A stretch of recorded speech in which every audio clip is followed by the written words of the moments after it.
Okay. Yeah, we can go over that later. What's this weird coded long division you got? Chloe was doing Show Me a Magic Trick. Okay. Yeah, that's very fitting. You ready? Yep.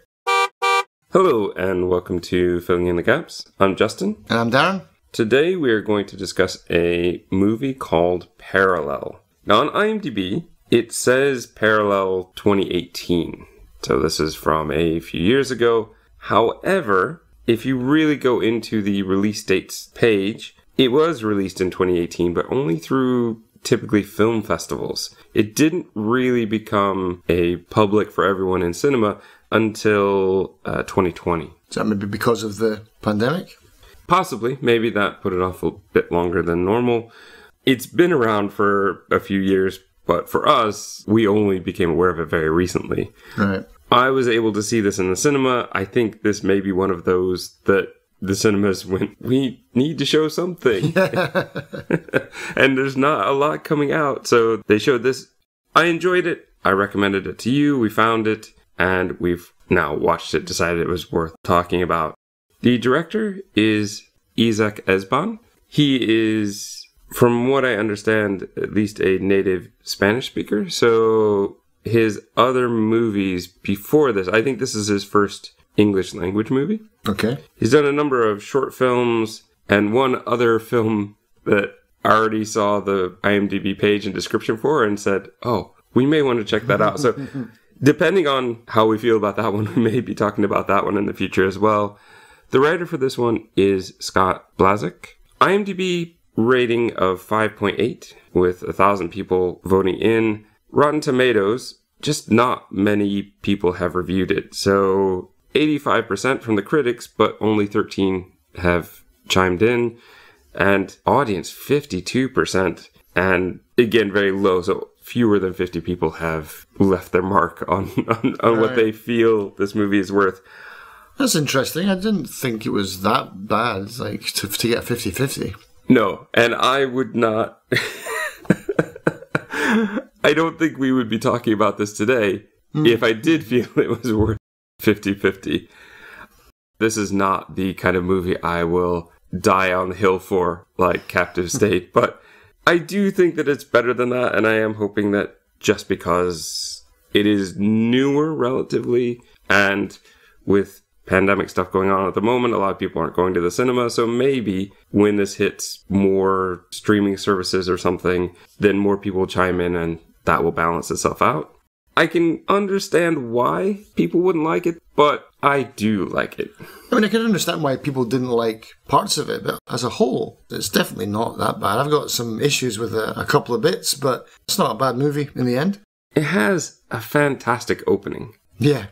This is an opening much like Lights Out, or I'm trying to think of another good one. But basically, you get a short film to open it up. Well, even Captive State, I guess. You get a kind of short film that could stand on its own as its own super mini story, but would work, but explains what's going on in this world, and also is connected to this world.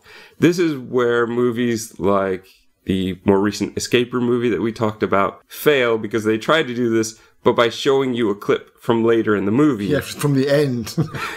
This is the way you want to do it. You want to have this mini opening that gives you an idea of everything that's going on, that's its own little story, that is in some way connected to what's going on later in the movie. Don't give away the end of your movie or something very late in the movie. Just give us this. This is the kind of way to open up. And I like it. I think that they kind of had me once I saw this. I was like, okay, now I'm intrigued. Now I want to see more. Overall, I think that the movie is very well shot and edited. There's only one scene where I would really say, that doesn't work for me. It's clearly a low-budget movie or a lower-budget movie just because of the the very small amount of sets and actors that they have in the movie, but it works very well. That doesn't stop us. We've done Primer, and we're very happy with Primer, and that had pretty much 2 guys. Resolution. Yeah, exactly. Yeah. I am totally down for this. I love to see this, and it doesn't look cheap. And that's the great thing, is they've just done a fantastic job of making it look professional, look interesting, and the sound too. There are some really interesting sound things that go on here. The music works well. It's not perfect, but all of these good things make me enjoy it. And not just to enjoy it, but enjoy it enough to have watched it once, recommended it to you, and then watched it a couple more times for notes for this episode. And honestly, I would probably watch it again at some point. I'm in no rush to now because I've seen it 3 times recently, but I would see this one again. I think that especially the character work and the way the actors interact, the on-screen chemistry they have, works in a way that even if the movie weren't as well put together, I would probably still enjoy it. But it just has a lot of these good things going for it. So if you haven't seen it, I definitely recommend it. There's probably not a lot of people that you are going to recognize in the movie. I didn't recognize anybody. The only character I recognized, or the only actor, would be David Harewood. But I can't really talk about that until we get in the spoiler section.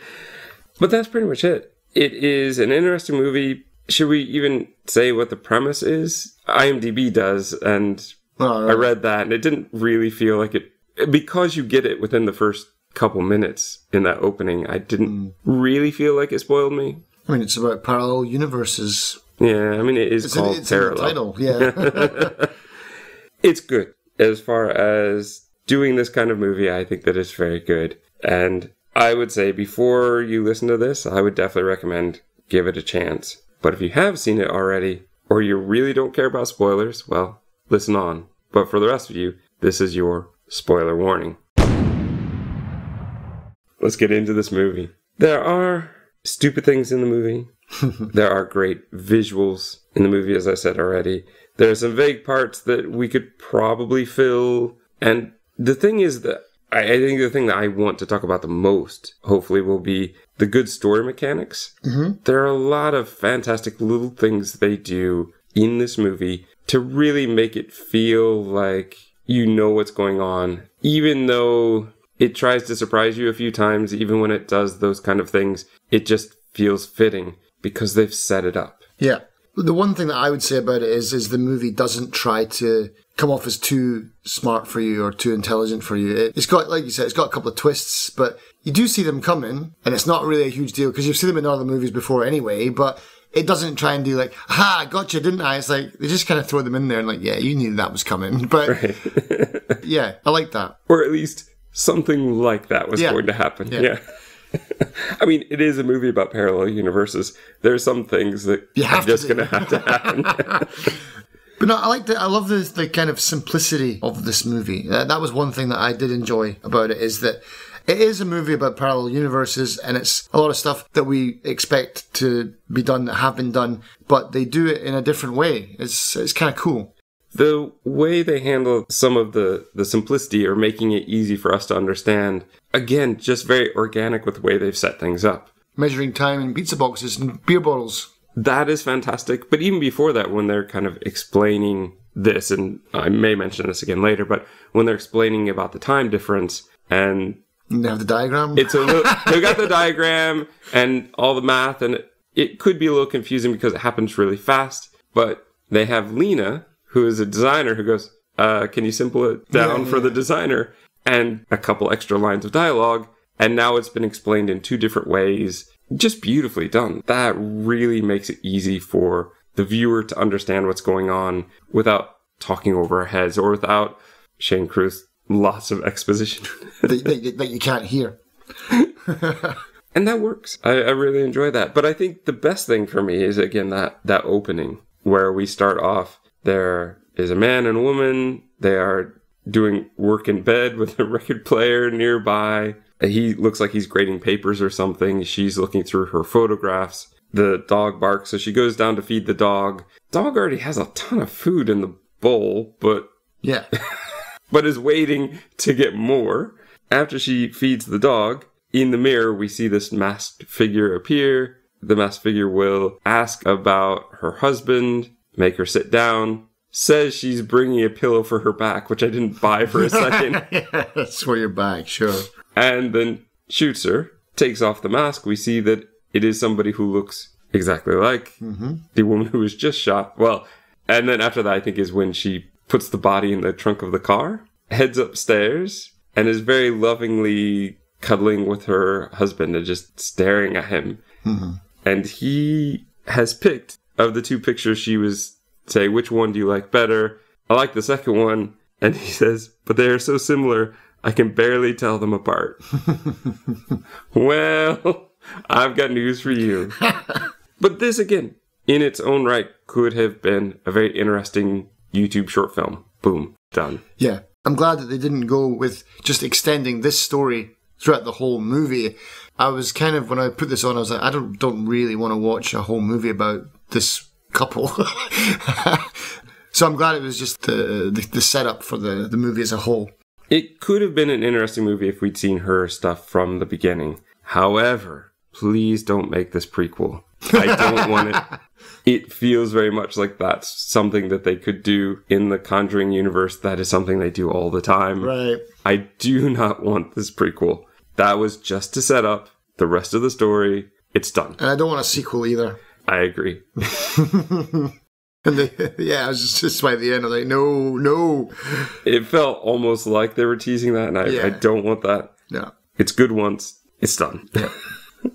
We will cut into our actual story, which is started off by Noel and Devon, who are presenting about their Meter Maid app in some sort of boardroom, meeting room. It's not going well. They're not getting a lot of good response. It's clearly one of those things where Reed, who sits at the head of the table, is in control of everything, because whenever Noel puts out a question or something that would require a response, all heads turn towards Reed, which is a really good visual moment and just explains exactly the situation of what's going on. Devon is trying to promote it by the technical side and the good things it can do, and Noel keeps stepping over him in the presentation and trying to make it sound more interesting, less tech side. It's a great introduction to these two characters, their dynamic, while also setting up the main problem of the early story, which is they had made this app, they've been working on this for a long time, and Reed says, well, can you have it by Thursday because we found somebody who can? And Noel said, oh, well, who can? And it's somebody that they both know. Yeah. Is this guy Seth? We don't hear his name for a while, so I had to double check it. They go to Seth's place and are yelling at him, and Devon saying, I told you that in confidence, and we were going to hire you. Seth said, oh, well, you're going to hire me for not enough money, so why not do it myself? Not a very nice guy. Yeah. We then cut to Lena and Josh. They're doing a sort of game where they're drawing each other. Well, at least they're supposed to be. But Josh is not actually drawing her. But I love this whole dynamic here and the setup of who these characters are and their friendship, which feels very genuine. It really works for me. She's like, you're not drawing a beard on me again, are you? No. I'm doing some shading. It's very important. And then we find he's not even drawing her at all. He's drawing Carmen, their neighbor and also regular bartender, in a caricature kind of way. This is also where we find out that he's a bit obsessed with Carmen. He's also changed Lena's screensaver to be some old work that she's done, which is funny, but also kind of sweet, because he's doing this to say, you should be doing more actual art again, not just doing logos for us. Right. It's just so much in one tiny space. And it works. It works because the dialogue feels natural, because their on-screen chemistry works, and it's fun. That's one thing about this movie as well that I don't think I've said before, is just watching this movie for me is fun. There's a lot of good moments in it that don't need to be there, but they actually add to the enjoyment, the kind of fun factor that I can never quite put my finger on why some movies make this work and some movies it just falls flat. This one for me works. Noel and Devon are going to come in looking miserable, so the other two know that something bad has happened. So they head to the bar. Of course. And they're kind of commiserating and saying a few things. But I like this because they don't do a lot of talking about how bad everything went. We don't need a lot of exposition of Devon and Noel telling the other two exactly what happened, because we've just seen it. And by taking them from the house to the bar, we can assume that the conversation happened along the way or before they left. And some of the things they're talking about relate to the fact that they do know and that they're in on it. Again, works well. The pacing of this movie flows very well for me. In this conversation, though, one thing that I find interesting is Josh says he dreams of blowing up $1 million. Like, even early on, boom, it seems ridiculous, but it's going to pay off later. Yeah. Carmen talks about an old hermit lady who vanished from their house, the house that the four share. She says their house is cursed. Devin thinks he's cursed because every company he works on or project he works on seems to fail in some way. There is a whole montage of things that are happening here. Noel is trying to keep Devin excited to work. Carmen says something to Lena about, I don't know how you could get tired of those blue eyes, referring to Noel. Lena says, oh no, that's a bad idea. Keep your work and your personal life separate. Mm-hmm. And also saying that it was kind of a disaster. This is great because this tells us that Lena and Noel used to date. So we know that. And also kind of hints as to why she might not get involved with either of the other two, because this was a problem before. Josh is flirting with somebody at the bar until her boyfriend comes. When we get back to the house, Devin admits that he's decided to leave for an actual paying job. He doesn't want to work doing this stuff anymore. He talks about how he's sunk his savings into this one. He heads to the laundry room. Noel confronts him. Josh throws a wrench, and that creates a hole in the wall. The hole in the wall is now where our interesting part of the story really begins. This is where we are going to pull away this fake wall and get up to the attic. And the attic is a secret area with a lot of interesting things in it. In the secret area, there is what they refer to as a periscope. Mm-hmm. That they can look into pretty much every room in the house from, which is probably done through a series of mirrors or possibly cameras. Yeah, it looks like mirrors. It's like something out of Mist again. That it's just weird. Even when I saw that kind of thing, I was like, oh yeah, that's definitely just taken out of a computer game. The shape of it, the way it looks, yeah, very, very different. The thing that always got me was, why wouldn't you cover it up if you knew it was there? Because this was their secret room, so... No. I know that you, my friend, can look into my bedroom. Mm-hmm. Why do I not try to cover up the mirror or camera that's clearly in the room? Oh, right. So, that, like, towards the end of the movie when they're spying on people, like... Yeah. Yeah, it's like, you don't need that anymore, but... Yeah. I like my privacy. Yeah. I don't want you looking in on me. I would have found that. None of them seem to, which to me is a little... surprising. Unless it's just a hole in the wall that maybe they can't. Because you never actually get to see it in the room, do you? No, but a hole in the wall can still be covered. Yeah, true, yeah. Everything here can be covered in some way, and I'm shocked that they didn't bother to. But that's important for the story. So here's a time where it's kind of like a vague, stupid thing, but it's important for the story, so here it is. I don't think it's the attic, though. I think it's... Because they're in the basement, because that's where, like, the washing machine and all that is when they hit the wall, yeah? And there are stairs that go up into that secret room, but I never thought it was an attic, because when they go through that kind of Lion, the Witch, and the Wardrobe thing to come outside, they're coming out of the cellar, aren't they? They're coming out the bottom of the house. They don't come out of the attic. So I think all of that stuff is underground. Are they coming up? Okay, I thought they were coming down. Right.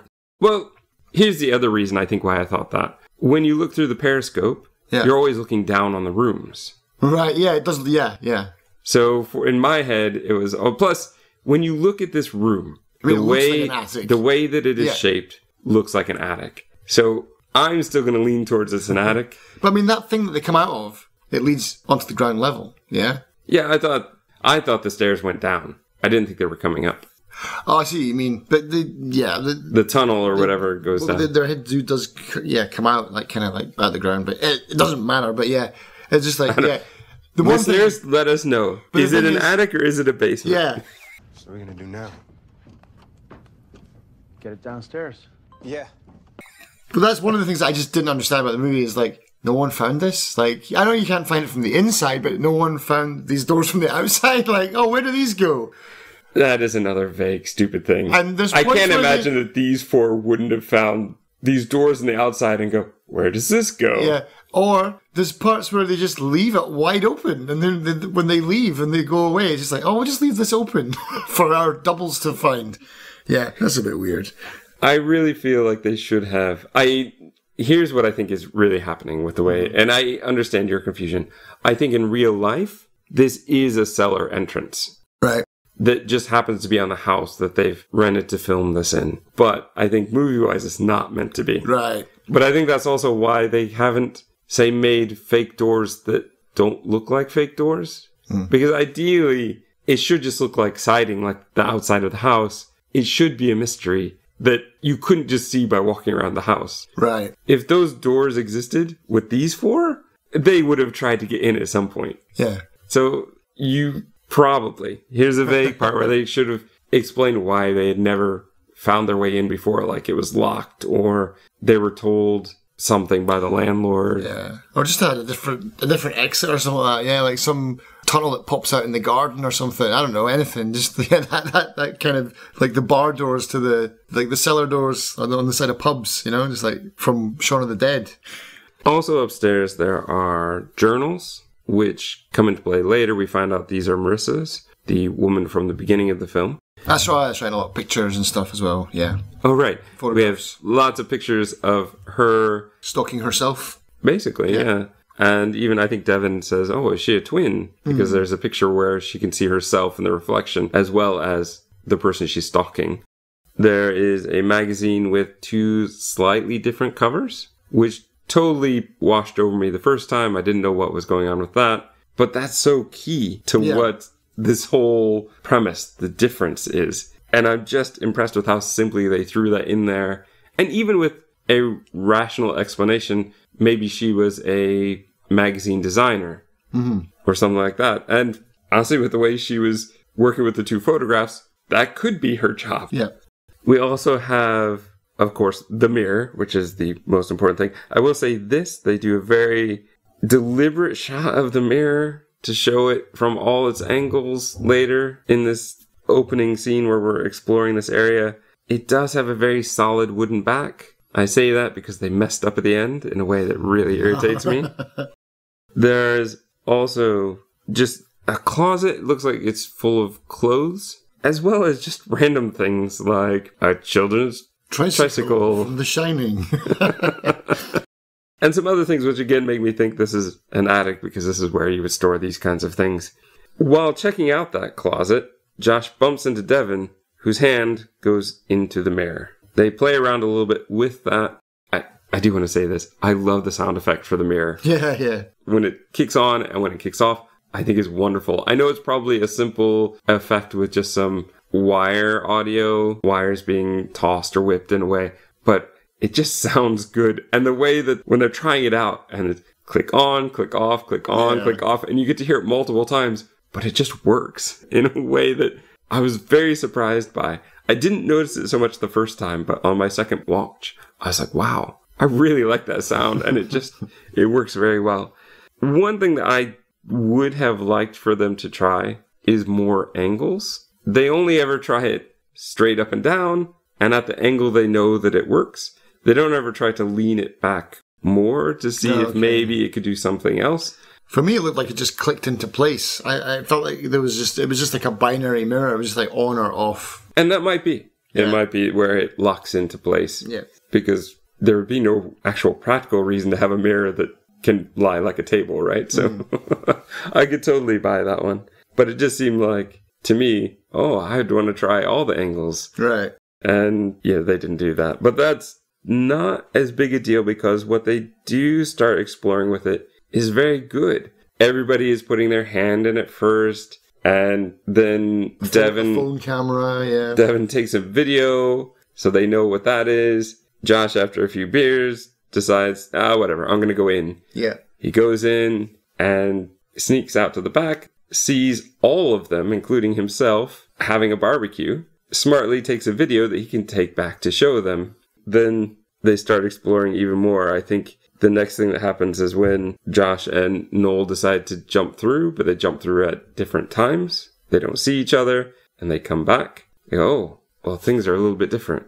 Actually, probably before that is the time where Josh realizes that for him, he was there 15 minutes or something, but when he came out, they said, oh, it's only been a few seconds. Yeah. I love time distortion in stories. Yeah. It's very interesting. And they, like I said before, they explain that part very, very simply, as well as when Josh and Noel jump through and they're separate. And then immediately I don't even think they even said anything. They just grabbed hands and ran in without thinking. Then they pop out again. And that to me is just, it's fun and it explains all the things you need. While also then afterwards, Noel giving his little presentation about, well, this is what's happening with the time. This is what's happening with the universes. There's parallel universes. When we jump in, it's always this moment. It starts from whenever we jump in, but time is different. So it takes a lot longer inside the other world. They start calling them alts. So in the alt world, they can stay a lot longer and only be a fraction of the time when they jump back.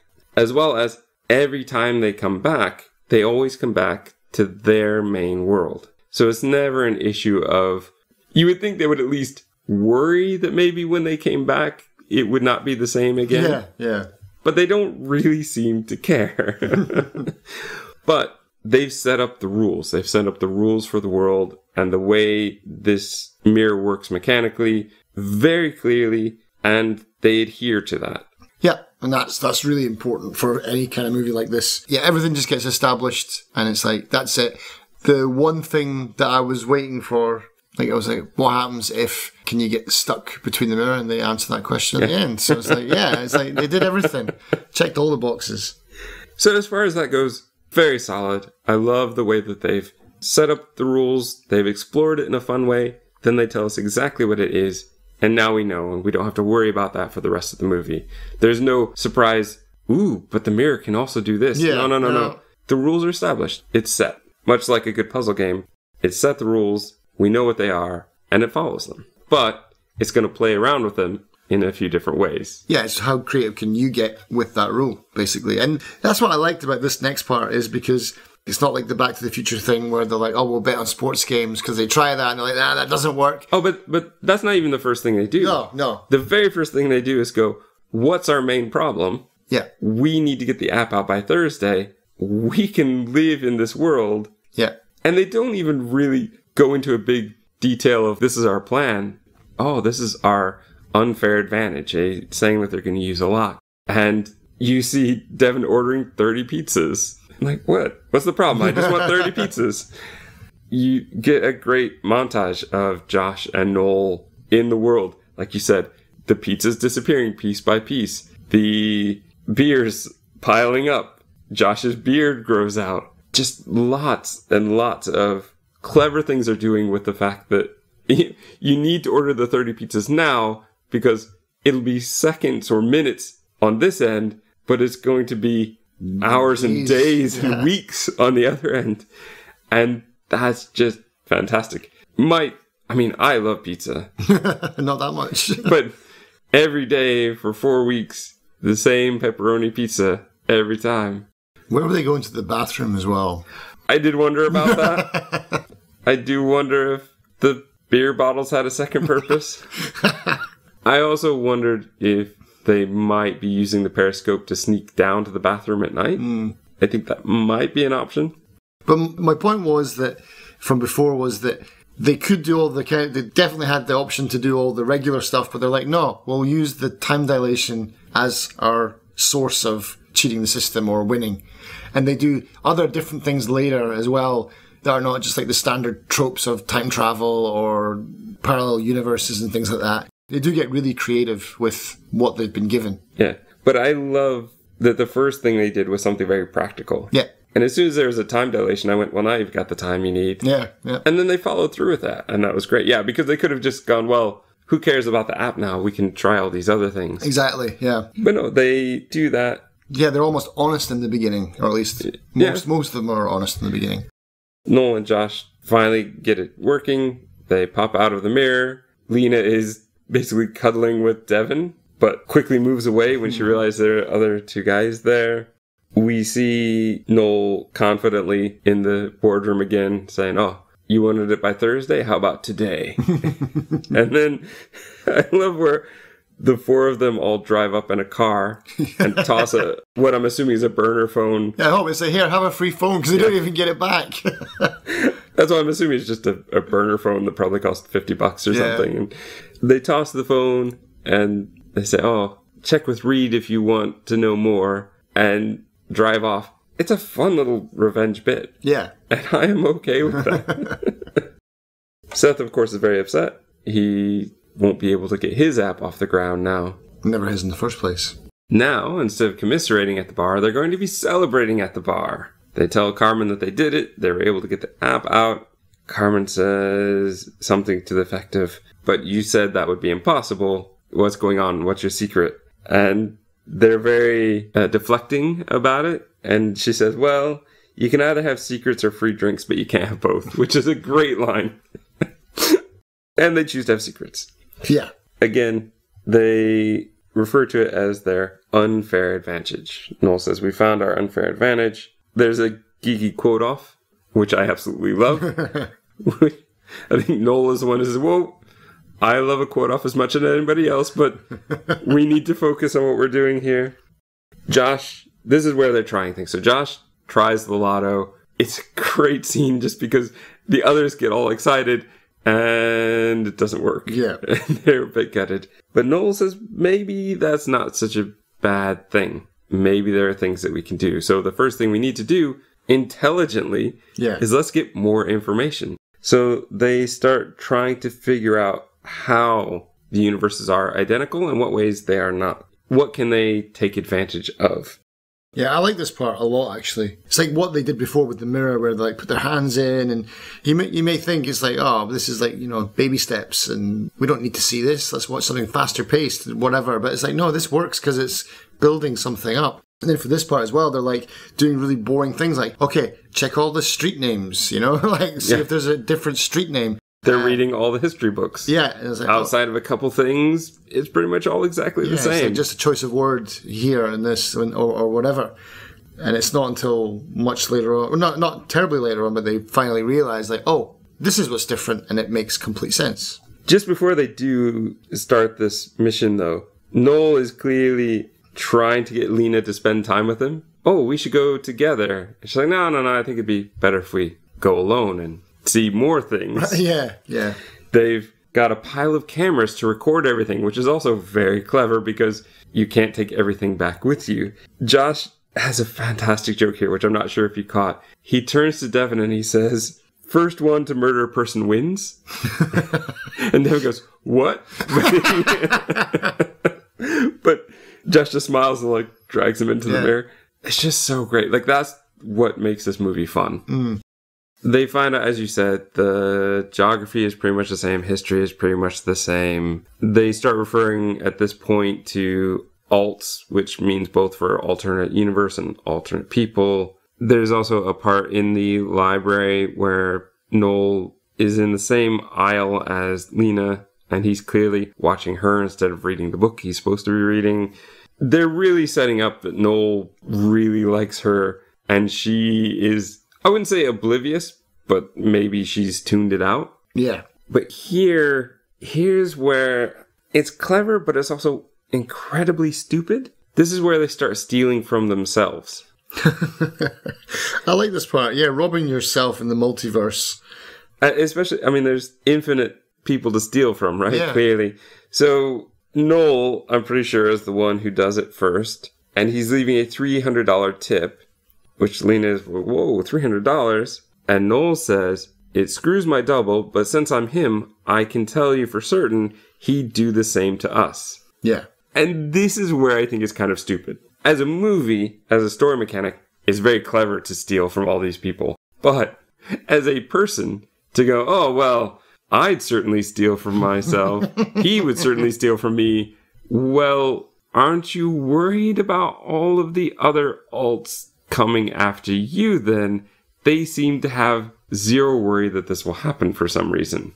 Well, yeah, I mean, I think, well, that sets it up that there's your bad guy, you know, because he's willing to screw even himself over. Which I feel like they've kind of hinted throughout anyway. all the characters know who they are. All the actors are very familiar with who their characters are throughout. Yeah. They're very consistent. Yeah. So you've got that, and then you've got, the tip of the iceberg is that it kind of leads to something that happens later, is that they may be alts, but they're still people, and they're still real people. And even at one point he says, "Are they?" And Yes. he's a complete sociopath. But here's the other thing. Oh, so many movies. Just, we have to have a ridiculous shopping spree now. They really make bank, man, in this movie by robbing themselves. I mean, Devin is dancing with headphones in front of his face. I don't know why he's doing that. Noel is very into the finer things. He gets about 1,000 watches and suits and sunglasses. Josh barely gets anything in this montage. I think he has a toy robot at some point. Yeah. Like a super tiny one. It's not some grandiose thing. Lena is grabbing stuff as well. It's kind of fun, but in my head, I just couldn't get over that line of, well, I know he'd screw me over, so all is fair. It's like, well, somebody's probably going to do that to you then. I was waiting for most of the movie for Noel to wake up and realize his bank account had been wiped out. Right. And also the fact that he would have had probably hundreds of thousands of dollars somewhere that would have been taken. One alt could come in and take a whole lot from this guy who's been stealing from all the other alts. And it could just be this whole competition of who can steal more from each other. Like Now You See Me alternate universe edition. But I think that's the point, though, of the simplicity part of what we were talking about before. Is, for me, it was always just, this is the one place that has the mirror, no one else does, or no one else has discovered it or will ever discover it, and they just took it for granted. But yeah, you got to remember that in every single universe that they go into, there is another mirror there waiting to be discovered. So it's like, it's kind of weird that nobody else has found. But I guess that's the whole point. With every universe is just tiny little bit different. So this big discovery that they've made is probably never going to be discovered in any of the other universes, I guess. Will be, but Yeah. that comes at the end. I agree. And I don't need it to do that, but it just kind of bothers me that nobody ever thought about that. Right. That nobody ever worried about that. That I guess maybe I've seen too many of these kinds of movies, and not to get into spoilers, but we've talked about Coherence before, and that movie is a lot about what would we do if we encountered ourselves and worry because of that. And this movie, to me, I'm still in that mode, I guess, of going, but what happens if? But what happens if? But what happens if? We don't need it. The story is very clean the way it is. But in my head, I'm still thinking these Waiting things. for that hammer to drop. Yeah. Our next scene will be Lena out on the porch reading some journals. She's talking basically about how the woman Carmen described is the woman from the beginning of the movie, and the woman who disappeared, right, because she had found the mirror. The interesting thing is that woman found the mirror, so she's not the person who put it in, which again, I do not want that prequel. Yeah. But the great thing about that story is that Marissa was looking for her husband, who had died in a hiking accident. Right. Which means she was looking for somebody who had died in this world but wasn't dead in another one, which starts Devin on his search to find his father. Next up, we see Josh and Noel. They are doing their Godfather impression. I love that they both decide to be Brando. They argue about how to do the hand motion on the face. Yeah. It's so ridiculous. It's only the one finger. Yeah. It's so ridiculous. But then they have a huge pile of money, which they say is $1 million, which has been Josh's big dream, he says, since he was 12 or something. To blow up $1 million. And this should be so stupid, and it's just not necessary for the most part, but boy, is this a fun scene. This is, it's dumb, and it's like, where are the police? Why do you have a cartoon stick of dynamite? And I love that it seemed to go out, and I knew it was going to blow up. I was like, just wait. Yeah. I was so worried one of them was going to stupidly run up to it. I thought the same. But they didn't. They're just annoyed. Oh, come on. Like, that's disappointing. And then it blows up, and it looks beautiful, and they have a good time. But Josh pulls out a gun. Yeah. He says, don't worry, I have a permit for it. In an alt. Okay. He shoots some glass by the dumpster. Noel says, oh, hey, can I give it a try? He's like, sure. Noel says, find me a target. So he walks over, finds a cheap-looking DVD case of Ryan Gosling and Emma Stone in Frankenstein. Yeah. Saying, this must be a joke, right? It's not. So this is where this is the moment, This is the moment where they've realized the art is the variant. Mm-hmm. This is going to be their unfair advantage. So they're looking for any sort of industry with highly creative decision makers, as Noel puts it. When they're in the library, they start finding other things. The Mona Lisa has short hair. There is a comic book called Los Parecidos, which is actually a reference to the director's other movie. Okay. So I think trying to indicate, instead of making it a movie in the alt, it would have been a comic book. Okay. It's a fun little inside joke there. Mm. Devin is worrying about stealing ideas, thinking maybe it's not a good idea, but he kind of storms off to start searching the internet for his father, but finds that the same thing had happened. So we keep getting the headline. We know that his father committed suicide. We know that it was because of some corruption that he got caught in, some sort of scandal. We don't get the full story yet. Yeah. But that is enough to really give you an indication of a lot of what happened. Mm. Lena is going to start taking art out and copying it. She's going to get a gallery show immediately. I do like her fake story, though, of a lot of my contemporaries got out of college and immediately tried to get galleries and get shows and just put their work out right away. But I wanted to take time to really find out my voice and find out who I was. It sounds very mature and kind of logical, and I like that. And then she gets her show, so she's very happy with that. Noel, on the other hand, is going to sneak through the mirror, meet up with scientists and engineers. This first one, he claims to be a reporter from the MIT paper. That's right. Yeah. Oh, you're one of our best alumni. We really want to know all about you. And please be as detailed as possible. Josh, for his part with the mirror, is, as Devin puts it, Groundhog Daying women. It's just a really funny way to put that. Yeah. I laughed out loud when he said that the first time.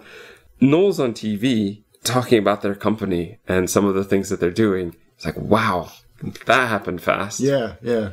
Because as they have their big party and Noel is showing off some tech, Seth is going to crash the party and he's going to say, this is too much. You couldn't have done all this in 1 month. So we all know it's been only about a month since, say, the app launched, the Meter Maid app launched to him becoming Steve Jobs. And he's not very nice about it either. Seth is saying that they must be up to something nefarious because it runs in Devin's family, which is not okay. Yeah.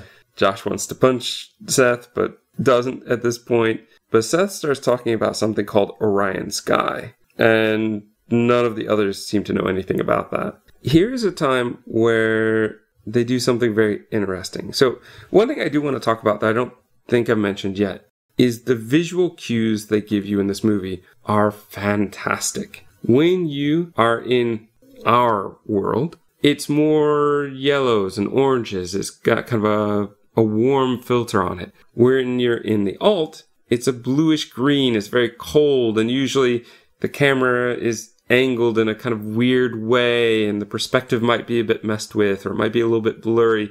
You know you're there. You know you're on that side. But this is the first time, I think, in our side where we've seen the camera angled at an odd way. We're looking at the outside of the house. Because it's the street curb and it's a straight line, it's very obvious that it's at an angle. They're cueing us as something strange is going to happen or something odd is going to be happening. And this is where Noel takes Devin in to beat up Alt Seth. Yeah. And Alt Seth, as far as we know, did nothing. Yeah, in this universe, yeah. Noel's saying, don't you want to kick him? Don't you want to hit him for the things he said about your father? And Devin refuses. And Seth's also like, what? I didn't say anything about his father. I don't know who his father is. Yeah. This is the part. This is the part where when Noel and Devin walk out, Devin is saying, that's a real person in there. Mm. And Noel says, is it though? This is where that line comes in. Yeah. And it's also where the line is drawn between who Noel is as a character, what he will value and fight for, and what Devon feels is worth fighting for, and what he stands for. It's also where they will start to drift further and further apart. Devon is going to start reading the journals now. Josh is going to take Devon to Alt Carmen to give her music that hasn't been released yet from some band she likes, I guess, so that he can get together with her. And then here's a really stupid part where Josh says, but I don't want you to leave yet. Yeah. Like, we're going to get intimate, but I want you to stay and listen. And, and Devon does. It doesn't make any sense from a real-world perspective. Yeah. But from a story perspective, it's super important because Carmen's boyfriend is going to come home. Beer cans fall out of the truck as he gets out, and a shot is heard after he's walked upstairs. Devon takes Josh back to our world. Yeah. I suppose that would have to be the way, isn't it? When you go in together, you'd have to spot each other. I think that it works. I think that that is a smart thing to do, to watch out for each other. However, this is a really awkward situation to be in. Yeah, because he even says that. He's like, what am I going to do? He's like, you can go downstairs and listen to us have sex. It's like, no. So he's got the earphones on full volume, so he doesn't hear this guy come in and go straight upstairs. But then when the gun goes off, he's like, oh, I heard that one. Yeah. Which, again, how loud are these? Even noise-canceling headphones wouldn't cut out a lot of voice sound or... Right. The front door slamming. The front door slamming seems like it would be somewhat obvious. And and that guy seems not at all concerned there's some guy sitting on his couch. Yeah.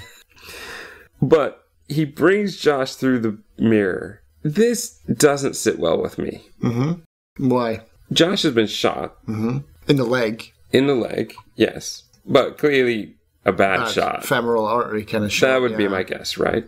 He pulls him all the way across the street, or next door, or whatever, up to the attic and through the mirror. It just seems like he should get him into the hospital in the alt. That's what I thought. Why did you not just take him to hospital? I mean, I suppose... It's a lot of extra time on top of then you're going to have to wait. You're hoping that the others are on the other side to help out.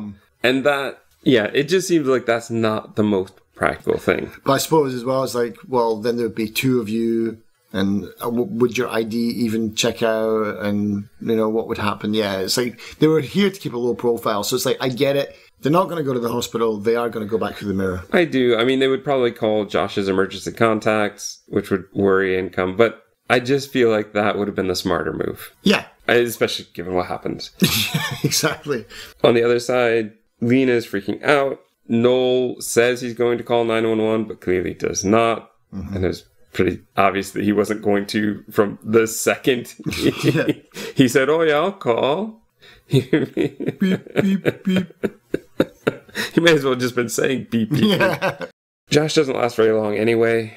Like I said, that's a long way to drag him. And then would he have made it anyway? We don't know, but it does cause the rift. This cements the rift between Devon and Noel. Mm-hmm. There's going to be a cut to black. Lena and Devon want to call the police. Noel wants to plant a new Josh in this world to steal an alt Josh. Lena eventually agrees to it. They have this whole ruse of Josh coming down, new Josh as they call him, coming down after having been chloroformed the night before. Yeah. Having what probably feels like a hangover, telling him he has a hangover, and that he doesn't remember them selling the app and the company. Here's $10,000. And oh, by the way, we got you your dream job at this design firm or whatever. Yeah. Like, whoa, that was a hell of a party. Yeah. Yeah. Devon is very poorly acting in this one. What is interesting in this moment is that whenever Josh senses some sort of dissonance, something that doesn't feel right, he is filmed with that same bluish filter at an odd angle.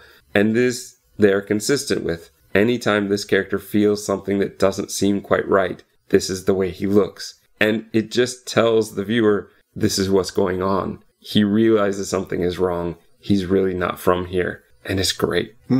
I don't think that I noticed it as much the first time. I noticed it at a couple points. There's one, the scene in the restaurant is particularly obvious, but I'm not sure that I really caught what they were doing with that here. It's subtle. It's not in your face, but it's obvious once you know to look for it. Yeah, I was confused by it at first, though, because I thought it was like some kind of weird, secret, parallel universe camera that someone from the alt was watching in, almost, as like, is someone watching them? Is this like their version of the periscope?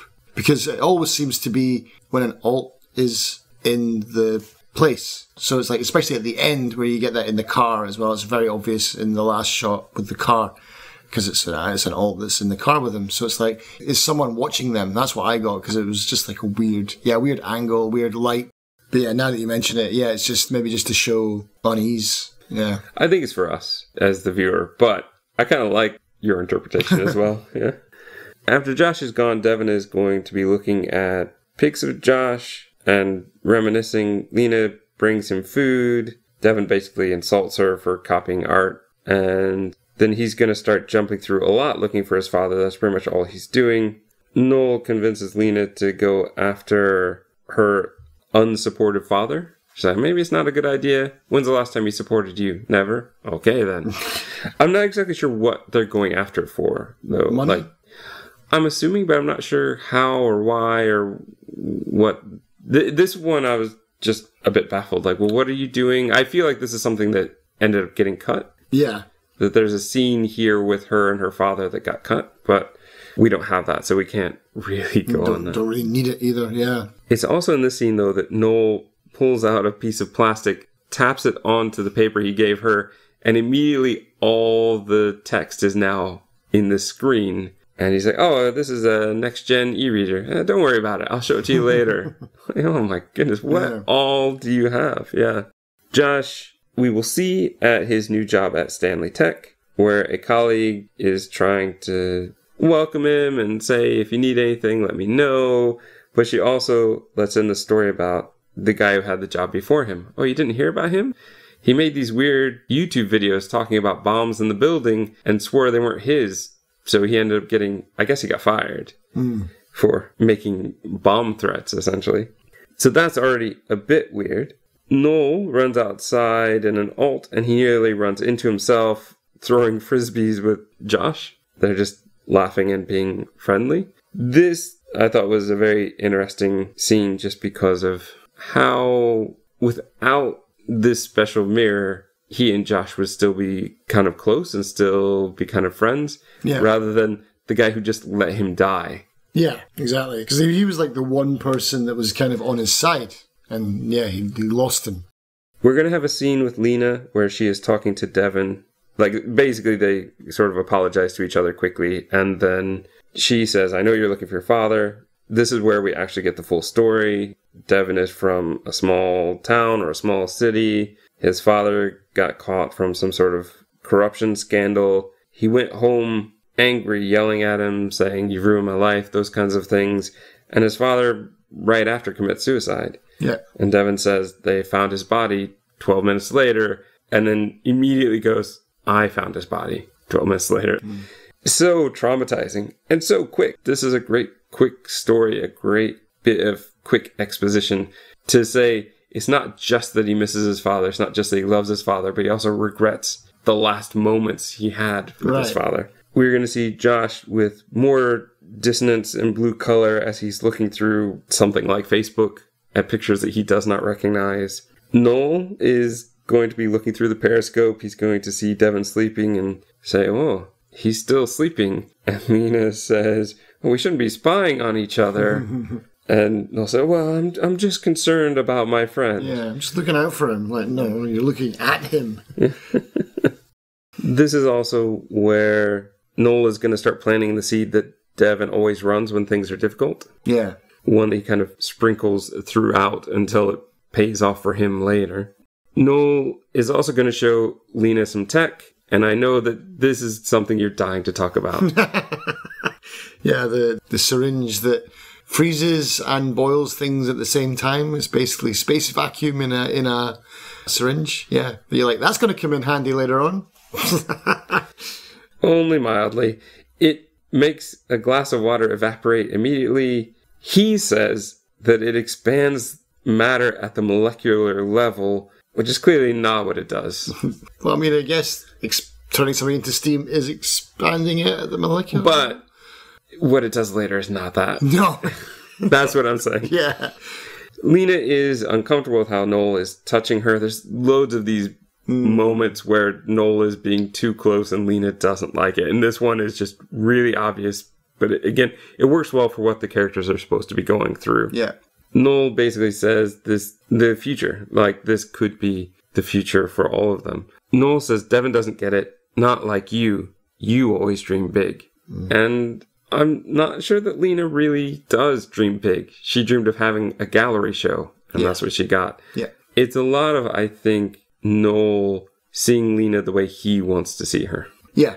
Yeah. The next scene is a fantastic scene, because this is where Devon finally finds an alt where his father is alive. And in jail instead, yeah. Failed suicide.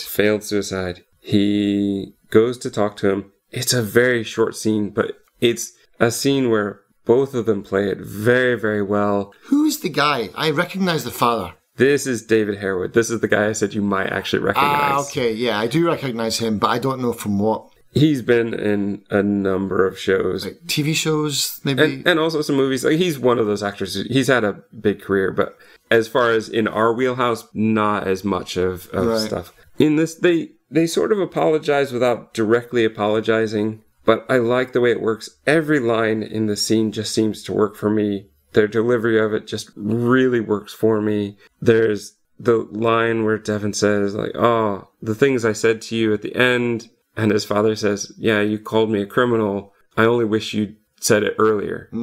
Saying things like, I got into stuff with some bad people and I was too weak to stop them. Like, the way he says that, it makes you feel something for him. Yeah. You know, you get that whole sense of he got a bit of power. He made some choices that were bad. Once he was in there, he couldn't get out again. Yeah. And it's just wonderful. Yeah, almost like what the group are going through right now. And that's exactly what leads to the end of the scene, what the father says, I believe in you, you can be different. Yeah. And then ends with, a man is his own actions, which have meanings for this conversation, but also for Devon and this movie as a whole. And I just love that. I think that this works well. Devon has gotten what he wanted. He finally got to talk to his father again, to see him to say how miserable he was. And also, bonus, get a bit of guidance for how he can live his life now. Yeah. Yeah, of course, because he would have been fatherless for this, in this normal universe that we're in. Yeah. Devon is going to try to smooth things over. He's going to give Noel a bottle of alcohol. Noel says, are you trying to kill me? Which is a sort of funny, sort of weird line, given what we already know of Noel so far. Yeah. They reminisce some funny stories about college. Noel says they're going to give money to Josh's mother and then to new Josh in time. Devon seems to think that's okay for now. Lena is also drinking a lot at the gallery. Devon is basically going to rescue her, take her home.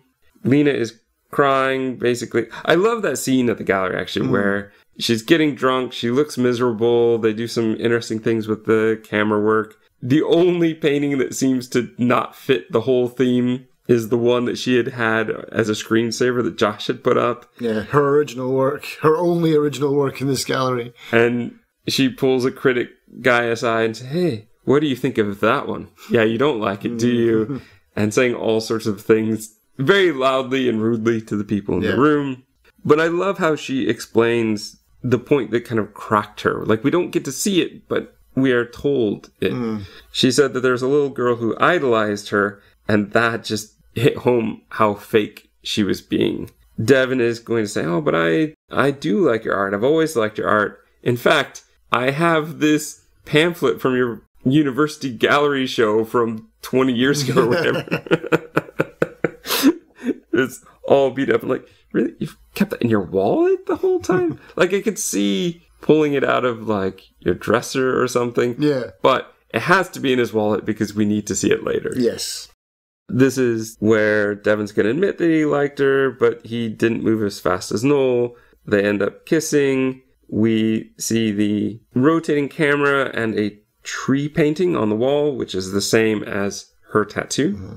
Yeah, that bit seemed important. It's like, wait, that's on her spine as well as a tattoo. It's like, what's that all about? I don't know, it confused me. But is that not maybe like a symbol of, well, obviously like the tree of life, but is that not maybe something like she at one point in the past believed in herself, and like this is maybe like her rebirth in the movie again kind of thing, like her coming out of it, kind of like this because the whole thing is like the genie in the bottle, and they even say that it's like, let's make a wish. I feel like if there's even just a little of an undertone or a little theme going on, is like, what would you do if you had your wishes? And it's like, yeah, Josh wants nothing but just the base instincts in life, just booze and women. Noel wants everything. What does she want? She wanted to be a famous artist, but she became one and she wasn't happy. Yeah, everyone has got this thing that they're searching for. But yeah, that tree thing, which is like, is this like the reset button for her? Does that change something? But it never really came to anything in the movie, but... Not really. But let me put it to you this way. I worry that maybe, again, this is some stuff that got cut. Right. Because it felt important to me. Yes, and I do think that it's so prominent that it probably is important. So maybe it's important, like you say, in some sort of symbolic way. But I thought it was interesting just to prove a couple of times that she was the same person. When later we're not sure who is who and who belongs to our world, every time we see that tattoo, a very creative choice, we do know that it is still her. Right. Because there's a part later where it's very prominent, and it seems like it's prominent there on purpose. So do you think that maybe the original movie was something that got a bit overcomplicated, and then they decided to cut back and to keep it more simple? I think it is possible, or I think that the ending might have been a little bit different. And we'll get to that. Yeah. But I think that might have been a time where we would have seen it wasn't a tree, but something else, or nothing at all. Right. We are going to see that Noel is spying on them. Mm-hmm. But while he's spying on them, there's no sound for the periscope. But Devon is talking about how Noel has been going 24/7, and it's pretty obvious. I mean, did you realize what was going on at this point? Yeah.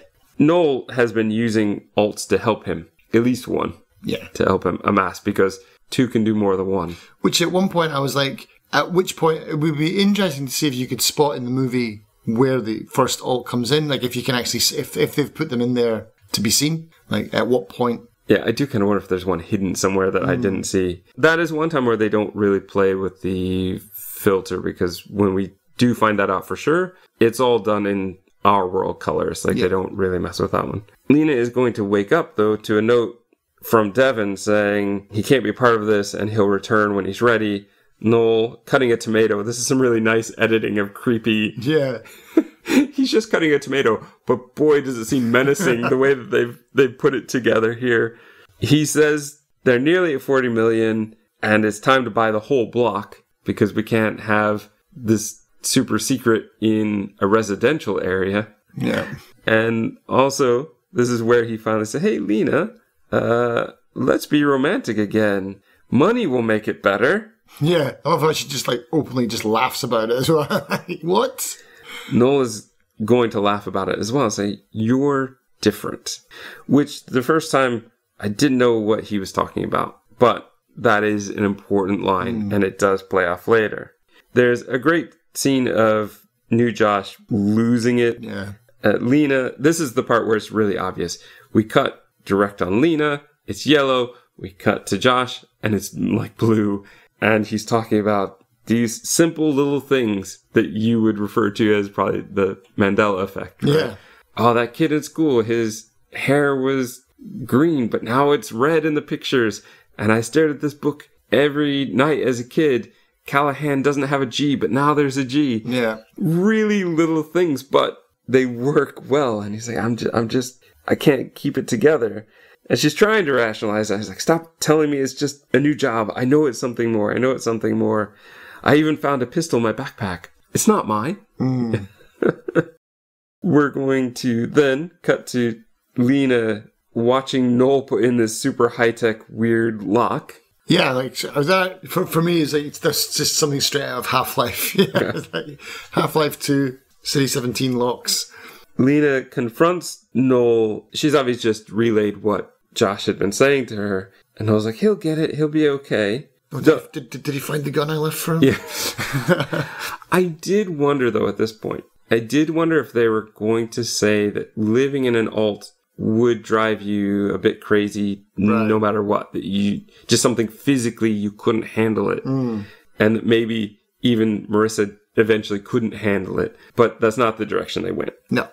But it's just like you would go nuts thinking, like, you would get extremely paranoid because you'd be like, yeah, these little Mandela effect things, like, no, that person was called Tom with an H.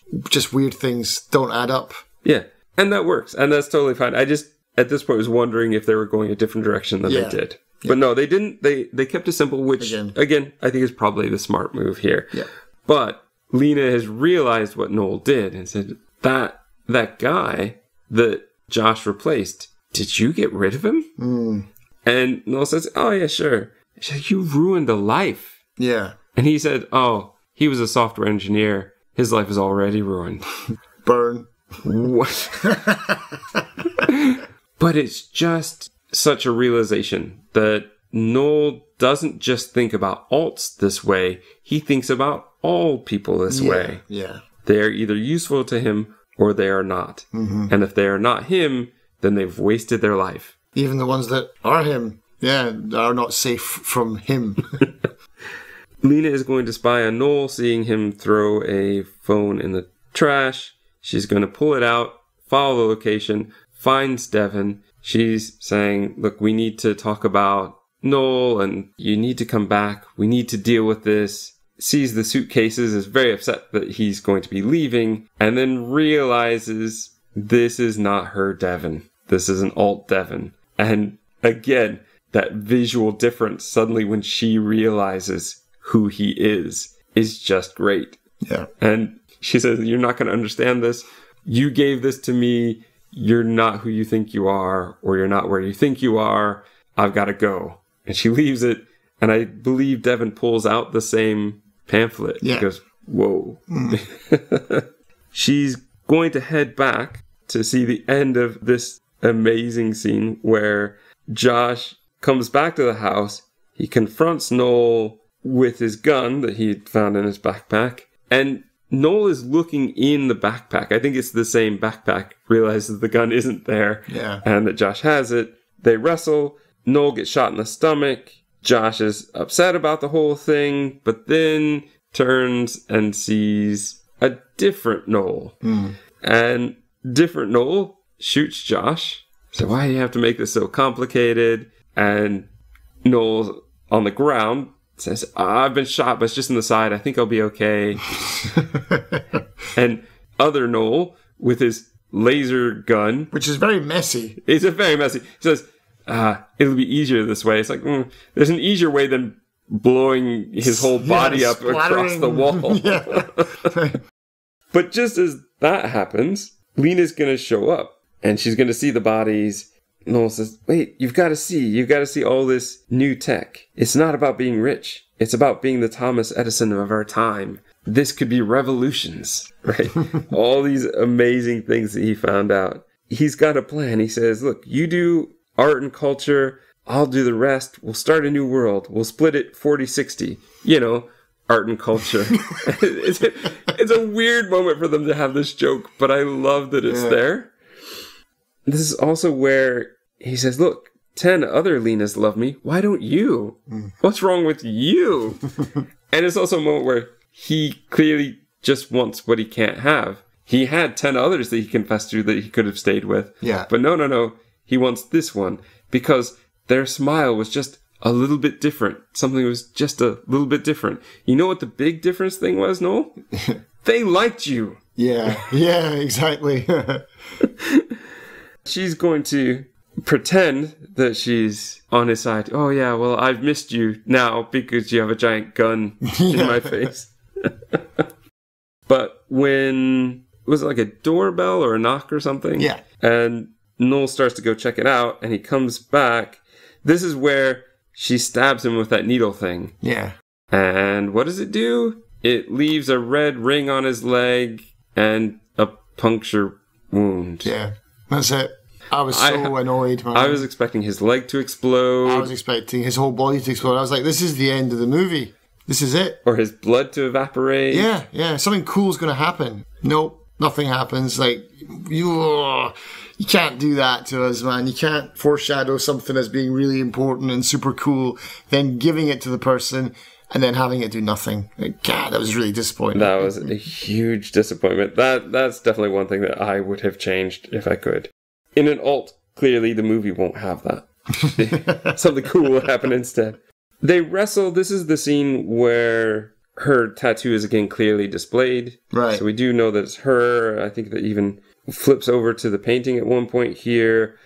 Now, when we see her again with the gun, it's very hard for me to tell at this point because her shirt has kind of slid down a bit. So I don't know if they're trying to say that the tattoo has disappeared or if it's just coincidence. Right. So far, I'm going to kind of lean on just coincidence. But there's another scene that is a little bit weird about that. Lena gets the gun, but it won't shoot because it has a fingerprint lock. She also can't run out the front door because that's locked. So she runs to the mirror. How do you feel about that move? Well, it's the only place that she could go. And so... Well, she could run out the tunnel out to the back. That's true. And I'm assuming that this house has a back door somewhere. Yeah. Unless Noel has put the super lock on that as well. Yeah. Maybe. It's very rare for a house this size to have only one door. Entrance and exit, yeah.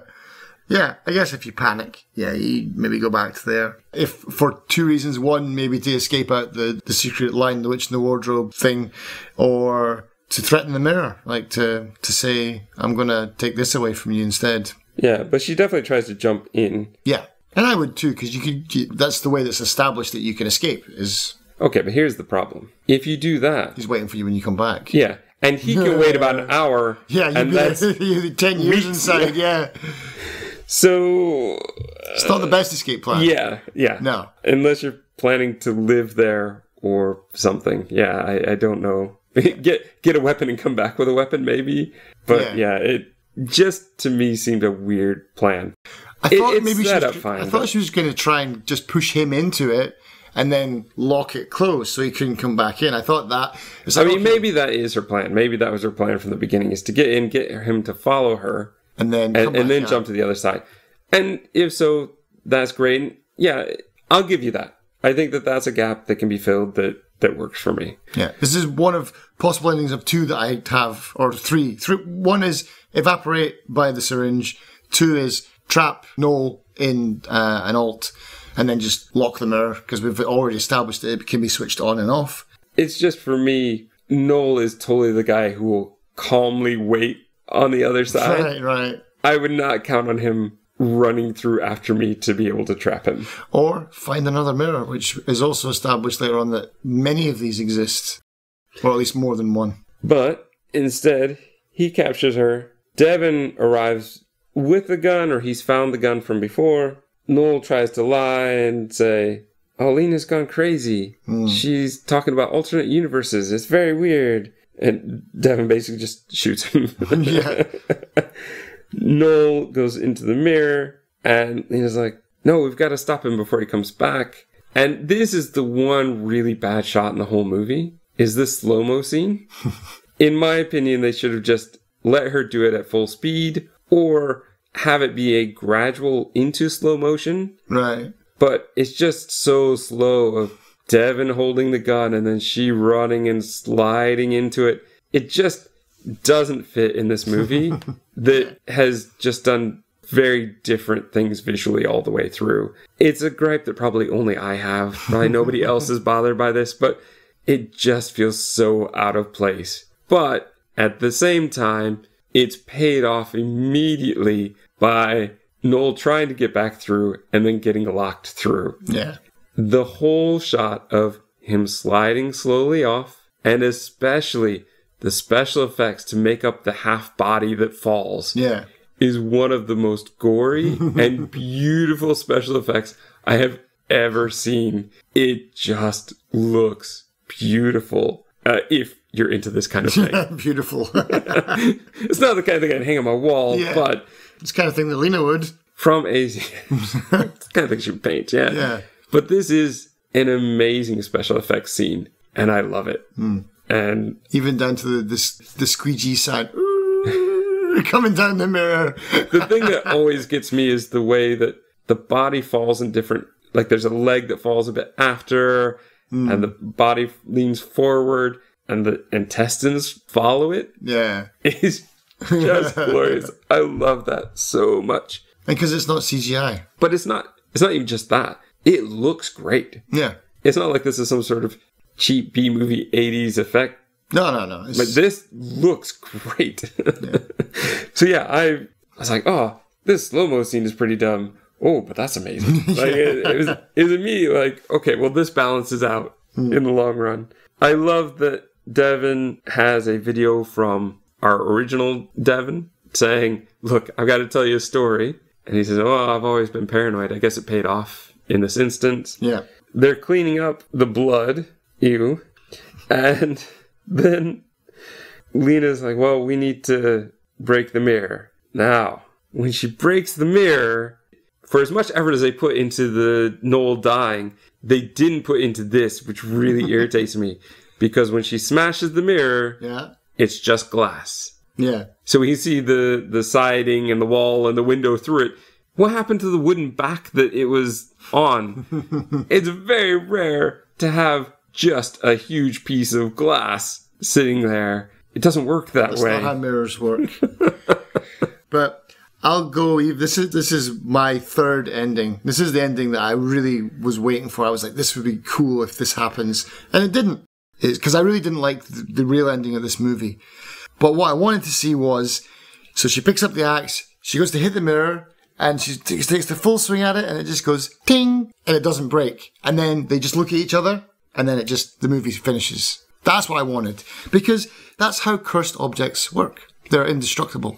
And they keep on going on and on and on and on and on about this house is cursed, this item is cursed, it's a curse, the old lady had a curse.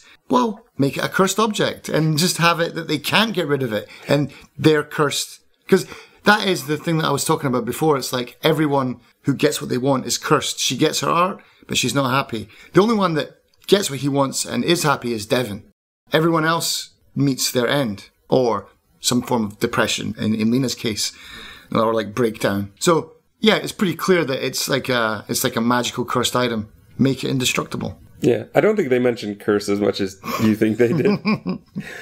I do think it's very interesting that they do just before she smashes it, a deliberate pan behind the mirror, almost as though we might be going from our side to an alt where they're also trying to smash it. I do kind of wonder if that's what they were going for. Right. Especially with the ending that we got. I kind of have a little theory to go with that, perhaps. Okay. But it just seemed a weird choice. Especially when you're going to, again, display the fact that it has a wooden back, but you're not going to pay attention to that during the special effects shot. So, yeah, it's just a little bit. Obviously, that one bothers me. But I would have just loved an ambiguous ending where it's just like, they go to smash it, they realize it cannot be broken, they just look at each other, and then it's like, movie ends, roll credits. Devin and Lena are going to take off. As they leave, as they're driving off, the radio is explaining all these amazing technological discoveries that have been donated to help save the world. Yeah, and like, that would even happen. Yeah, all this alien tech, let's just put it on the radio. Tell everybody about it. It's like, yeah, no chance. No, but it does show that they're generous. They didn't just try to take advantage of the situation, I suppose. Right. I don't know why they're bothering to leave, though. Where are they going? I guess this whole city just has too many memories for them or something. Yeah, too because hot now. You can't get away from the mirror that doesn't exist. And in fact, you can't get away from it at all because Lena is washing her hands in the most disgusting... It's just a pool of water in the bathroom sink. Yeah. It's very weird. And she turns because she hears the sound. Yes. And then when she gets in the car, Devin is trying to decide what music to listen to. He's listing the music they have available. And she says, oh, I haven't heard the Dead Pixels in years. And he's like, we played that an hour ago. She's like, oh, yeah, well, I must be tired. Or something lame like that. And then they drive off. Dun, dun, dun. God, I hated that ending, man.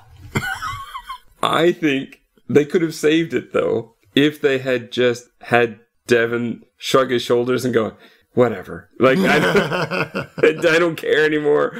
Or he could have said something like, all right, look, Yeah. I know. I barely knew the other Lena anyway. Let's just move on and hope that we don't kill each other in the future. Like, Yeah, so what is going on with that, right? I tried to unpack that ending. What's the guy's name? Not Noah. Devin? No, the bad guy. Seth? No, the really bad guy. Noel? Noel. Yeah, not Noah. Noel. Oh. Right, so Noel kidnapped a Devon from another alt? Is that what it is? Right, so when we see Devin at the house by the lake, Yeah, that's not him. that's not the Devin we knew. So, was our Devon murdered then? I think we can assume that. Right. We aren't told, as Yeah, far as we I know. never see a body or anything like that. But we know, we were 100% sure that's not him.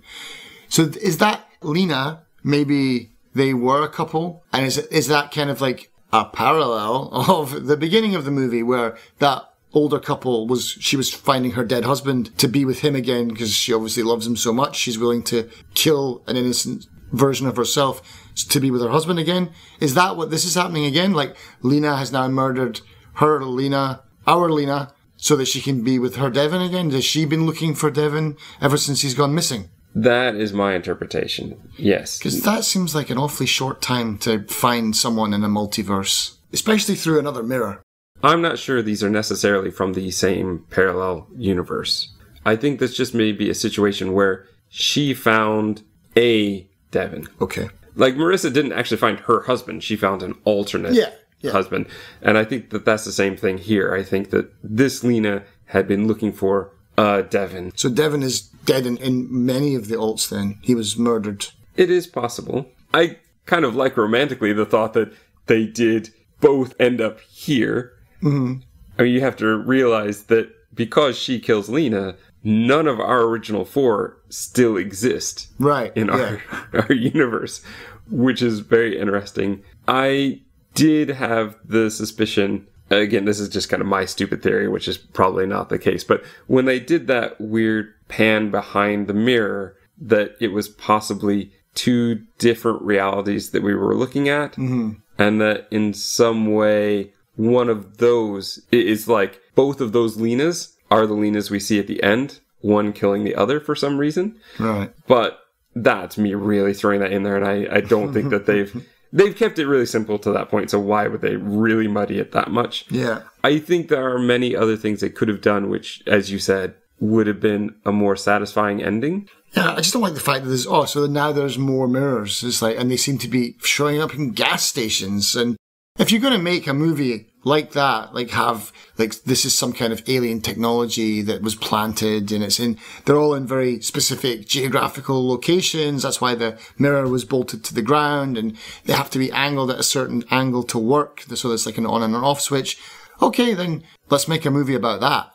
I just don't know why they had to throw this in at the end as a thing. Like, they could have ended it much better, I think. I really didn't like the ending. So for me to say, I think we don't really want to have all the other mirrors because then that muddies the waters. I want the movie to be done.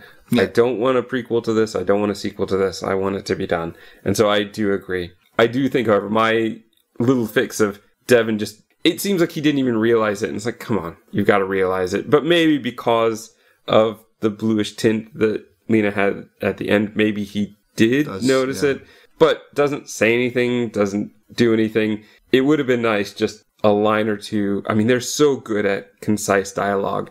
I just really feel like they could have thrown in two lines here that Devin could have said, look, I know you're not the Lena I was with 2 seconds ago. I barely knew her anyway. Let's hope that we don't see any more of ourselves in the future. And I think that would have been enough to go, even if that's all he did was just a comedic shoulder shrug, like, I know what's going on, I don't care anymore. Yeah. That probably would have worked for me as well. And with the playfulness of some of the other parts of the movie, I think that it might have played. I think that might have worked. So it didn't have a solid resolution ending. Yeah. Everything up to the climax, and the climax was really good. I thought that it worked pretty well. That tail end. And I think that my suspicion is that tail end is why it's got 50% from the audience. I think people saw that as a twist that didn't need to be there. I saw a few of the briefs of the reviews that were basically saying that it was a lame plot twist at the end. And it's not really a plot twist. It's a weird, just kind of resolution, almost indicating there might be a sequel, which is, again, not something we want. No. But maybe something that they felt that they should include because low budget and stuff. Maybe a sequel is obviously a way you can market something if it's going to be something that you can make money off of again in the future. So maybe that's why they put it in. But I certainly don't think that just because of that little bum ending, it would be a reason to say the movie is garbage. Nah, that's not. To give it a negative review just based on that, after all the kind of solid stuff that came before it, is totally unfair. But maybe for some people it just didn't work. I'm sure that there must be people out there where parallel universes are just not something that intrigues them. And I feel this is original, the way that they pulled it off and a lot of the things they've done. But to other people, this may feel much like what other movies have done. For me, though, I think just artistically, they've pulled it off. I think that the acting really pulls it off. The dialogue works very well. There are parts, like I said, that I didn't like. But overall, I'm very happy to have seen this movie. And I definitely want to see more from this director, maybe more from this writer. And just would love to see more movies that not only take the mechanics of their story seriously, but also the artistic side, which I think this movie does very well at both. Yeah. Gaps filled and more gaps created.